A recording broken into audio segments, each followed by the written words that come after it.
Hello, my name is Abby Hopper, and today I'm going to be talking to you about therapy for emotional and physical child abuse.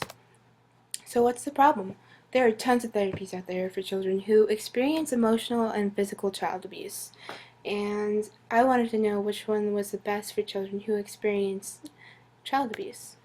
There are a few things to know before I go on in this presentation. Emotional child abuse is when a child is neglected and psychologically harmed, while physical abuse is considered to cause physical harm to the child, which can show bruises, scarring, broken limbs.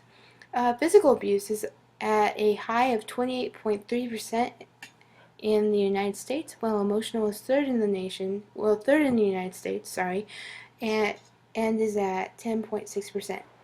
The United States is one of the worst records for child abuse, losing a child every four and losing 4 and 7 children every day, which is a lot of children.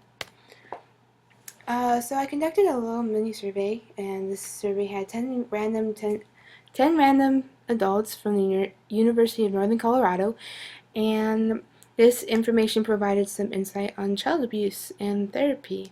Most of these students knew some people that were close to them or may have been abused themselves. This is a demographic. There is 5 female and 5 male, so it's 50-50. General age of the participants were 18 through 14, and their majors were all across the board. Most of them didn't experience child abuse. Well, there was 40% who did. That is still a lot still a lot of people who have experienced or knew someone who experienced. If you think about this statistics that I gave you on the first slide, you could relate it back to this information, which is still kind of a lot. Most of them did not handle their past experiences with child abuse. Well, 30% of them didn't know, and 20% of them did.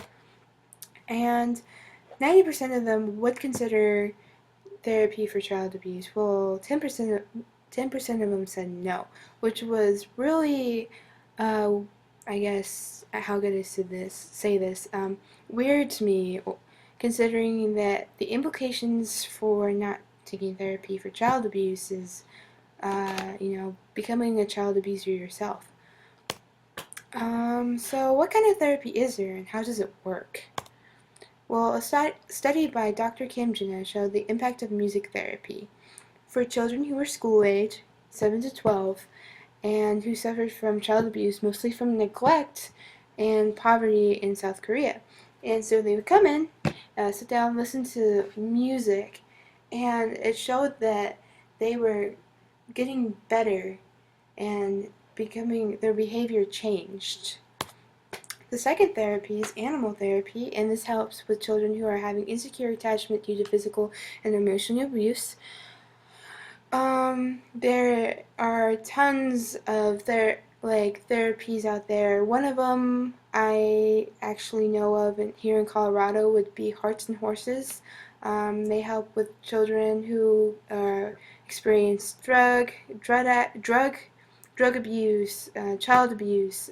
The act of animal therapy is just amazing, and it really helps with children who are having difficulties and really reaches in for them. And the last therapy is play therapy. Play therapy is when a child who suffered from past trauma goes in, plays with something, and a therapist watches over the child. They can play with puppets, dolls. Dolls especially are the most popular. It is most common amongst school-age children, and it correlates with animal therapy, which is called animal-assisted therapy, which is pretty cool. There are still many therapies out there, but the solution to my problem is that play therapy has to be the most common therapy that is the best has to be the best for for children who have suffered emotional and physical abuse. Don't worry though, animal therapy is, this pretty up there. So, thank you very much. Hope you have a good day.